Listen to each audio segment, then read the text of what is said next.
So I feel like I have enough energy to do this one more video. I don't feel like I can go to sleep without doing it, so I'm on a roll. um, in the last video I talked about, the whole father protection, father male protection, being protected as a child. And I kind of hit on nurturing. Well, I didn't hit on it in the video, but when I posted the video on my Facebook page, I felt like I needed to talk about the mother role when it comes to protecting her children. As a mom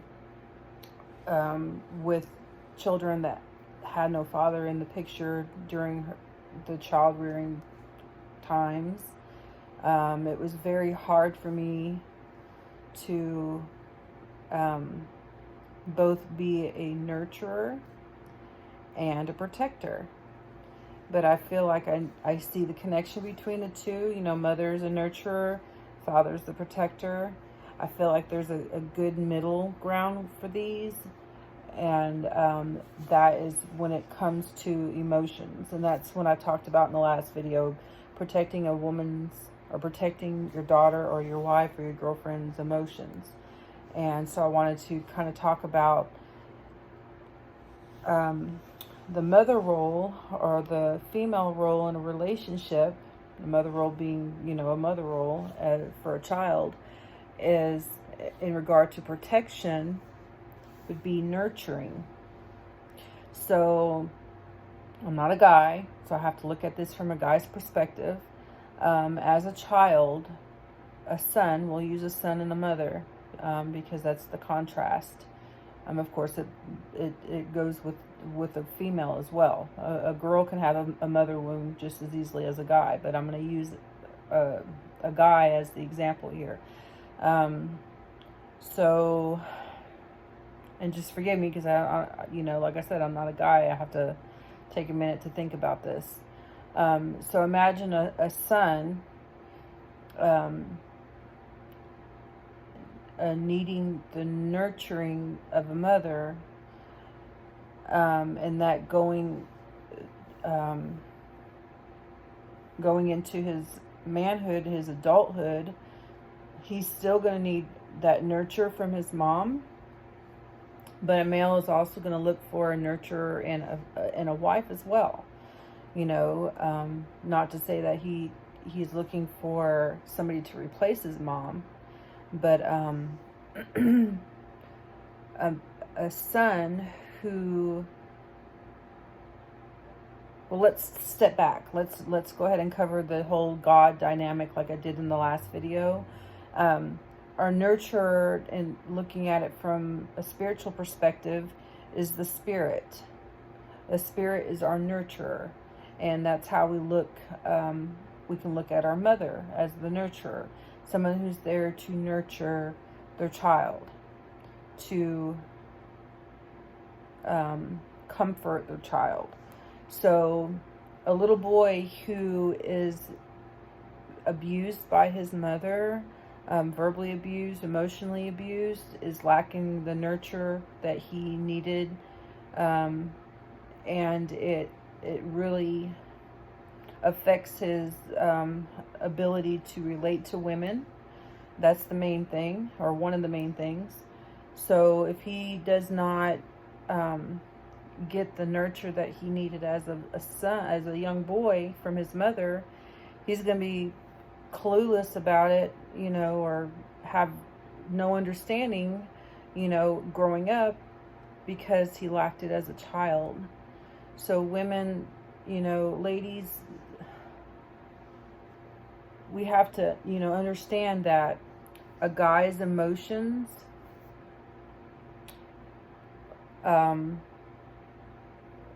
or ability to be emotionally available stems from his childhood, and whether or not he was nurtured and comforted emotionally by his mom. Emotions, they always want to say, that it's a stigma, or I don't want to say stigma, but everybody, when we think in general about the world, and about how people think, we think of, a man should not need emotional security. And that's the furthest from the truth. I say that both because I'm a mother of 2 grown sons and because I study this stuff. I'm not boasting or anything, but I just know male emotions are just as valid as a female's emotions. It all stems from childhood.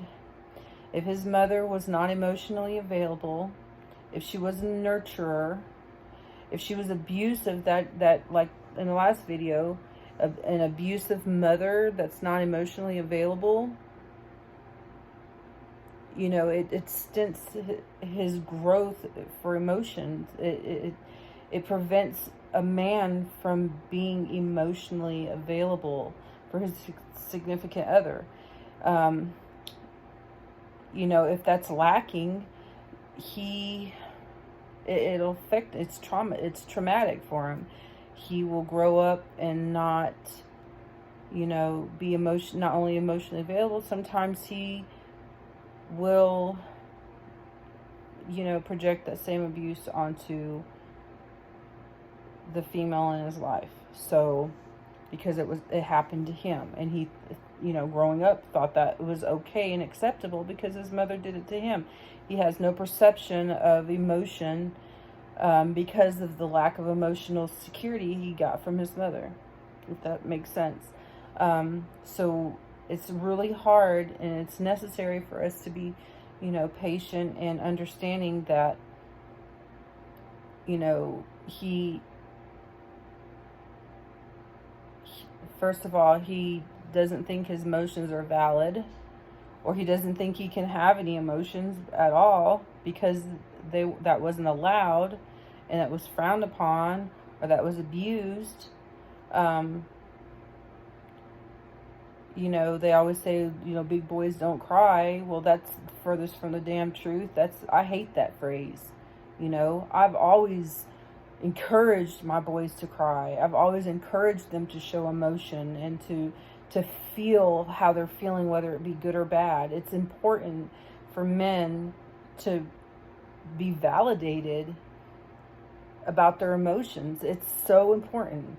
It's not a female thing. It's a human thing. We are allowed to give yourself permission to feel emotion. So going back to the aspect of relation, as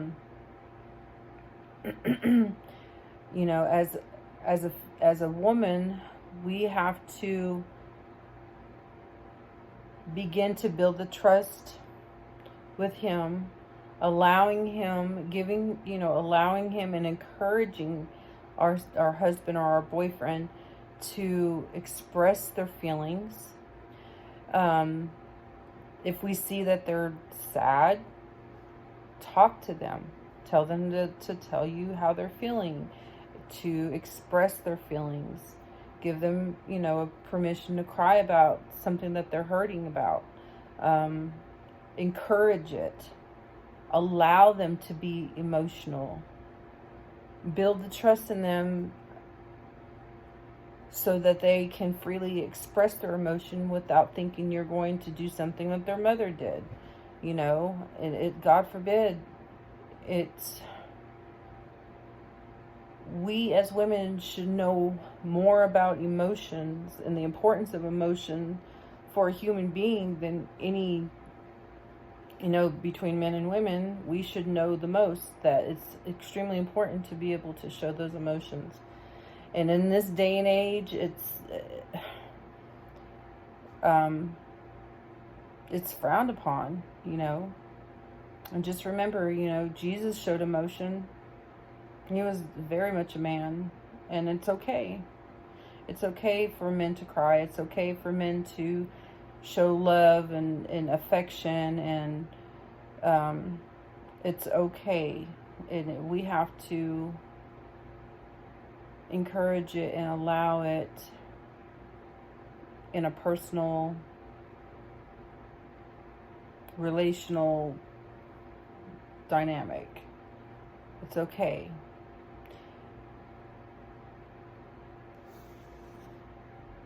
So,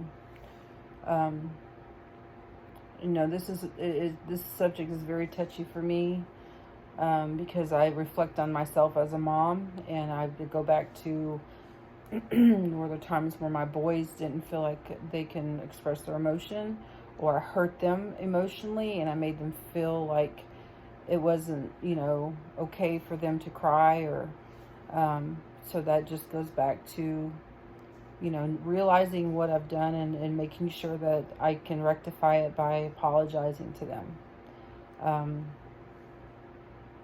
And that goes back to my own mother wound and the times where I didn't feel nurtured by my mom.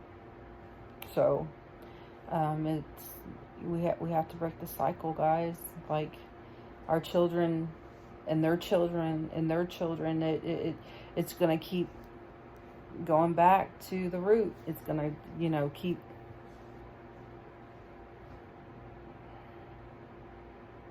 keep passing down from generation to generation unless we realize what we're doing and we fix it.